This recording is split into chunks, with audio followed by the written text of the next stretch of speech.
Hi everyone, it's Linnea. Welcome back to the Missing Stamps YouTube channel. Today I am working with the Big Mug stamp set as well as the Pumpkin Spice stamp set. These are both two of the smaller stamp sets from the release earlier this month. And I'm also going to be using those Latte Love little shaker bits. They look like cute little mini coffee cups, like those to-go coffee cups. They are white, but they have an iridescent shine to them, and they really seem to pick up the colors that are around them. So I'm going to use them to create a shaker card.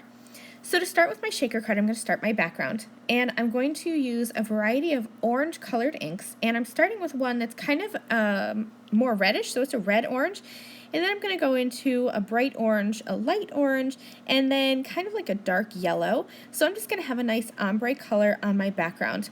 You can use any inks that you have. This totally does not matter.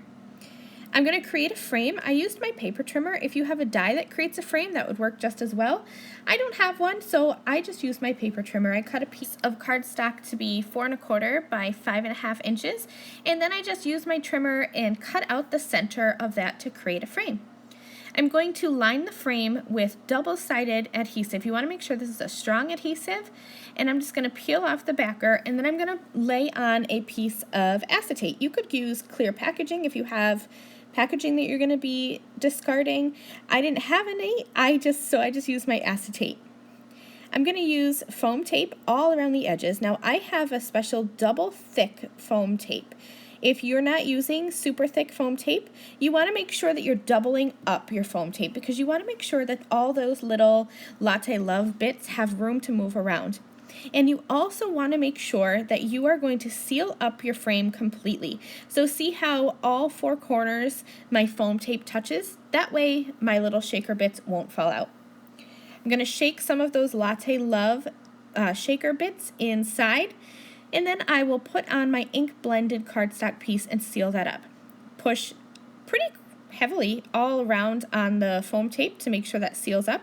And then check that out. Look at those cute little coffee cups inside of my shaker. Now the outside is going to be super simple. I stamped out this gnome from the Big Mugs stamp set, and I'm going to just color him up really simply. This is probably my favorite gnome from this autumn release. I love how his little beard kind of drips into his coffee cup and then spills back out. I think that's just adorable. I'm going to keep my coloring simple, and I'm going to keep my coloring in the more warm tones family. So I'm using some brick red colors, I guess I would call them, some browns, and a little bit of orange, and then I'm going to keep his beard. I wanted his beard to be white, but since I'm going warm tones with all my coloring, I decided to go warm tones with his beard there as well. So I'm using, I'll be using W2 and W0.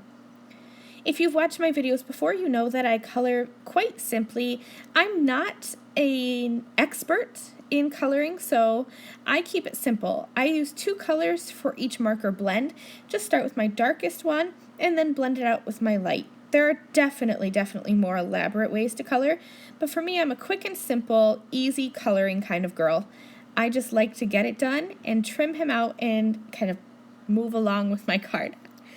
So I wanted to have him on top of my shaker, but I thought that it was looking a little plain. So I die cut a stitched little, it's not a frame, it's like a little square with a little bit of a scallopy edge. And I'm just going to ink blend all around the edges. It's that same ink that I used on the background, so I know that it'll match. I didn't even need to pick up any more ink. I had that much extra left on my brush. I stamped out a sentiment from the Pumpkin Spice stamp set. This stamp set you can mix and match to create a whole array of sentiments. So I stamped that onto some white cardstock. I trimmed that out, and I'm going to add everything on top of my card. I'm using foam tape behind the gnome and just regular liquid adhesive behind the sentiment. All that's left to do now is to just add a little bit of sparkle to my little gnome, and then I also added some of those orange enamel hearts. And that finishes my card. Thanks for watching, guys. See you later. Bye.